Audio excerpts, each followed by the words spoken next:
Bonjour à tous, c'est Dr Matt. Je vais vous expliquer aujourd'hui comment factoriser un polynôme autre qu'un polynôme du deuxième degré. En général, vous avez l'habitude de travailler sur des polynômes du type ax carré plus bx plus c, donc du deuxième degré. Et vous savez factoriser ce genre de polynôme, soit en utilisant le facteur commun, soit en utilisant les identités remarquables, ou alors le discriminant du trinôme delta. Mais lorsqu'on se trouve comme ici dans un cas de figure où on a x au cube et qu'on a par exemple besoin de savoir quand est-ce que ce polynôme s'annule ou lorsqu'il est strictement positif ou inférieur à 0, à ce moment-là on a besoin de le factoriser. Alors ici, c'est pas la configuration la plus compliquée. Pourquoi? Parce qu'il n'y a pas de nombre seul à la fin, x est partout. Ce qui veut dire que x est forcément facteur commun. À l'intérieur de 2x au cube, on voit bien qu'il y a x fois x au carré fois 2. Donc 2x fois x au carré. À l'intérieur de 12x au carré, on voit qu'il y a 2x fois 6x.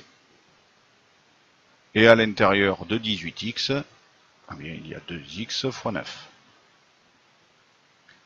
On peut donc assez facilement mettre 2x en facteur commun.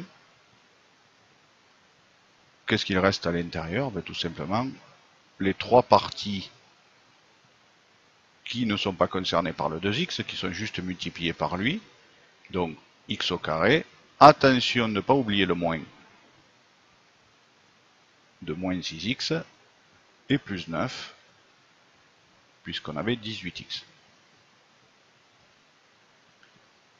Alors maintenant, on voit que dans la parenthèse, on a un polynôme du deuxième degré.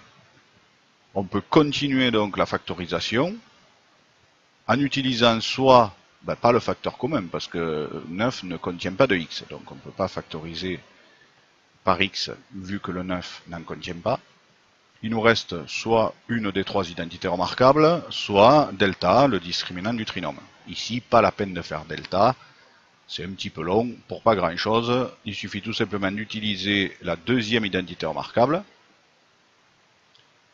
Et on voit assez vite qu'on a bien x moins 3 au carré.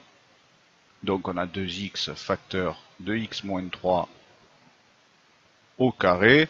Autrement dit, 2x facteur de x moins 3 multiplié par lui-même. Alors si par exemple on voulait savoir à quel moment ce polynôme fait 0, il suffirait de regarder les trois facteurs. On voit bien que le premier s'annule lorsque x fait 0, et les deux autres s'annulent lorsque x fait 3. Donc on aurait ici comme solution par exemple 0 et 3.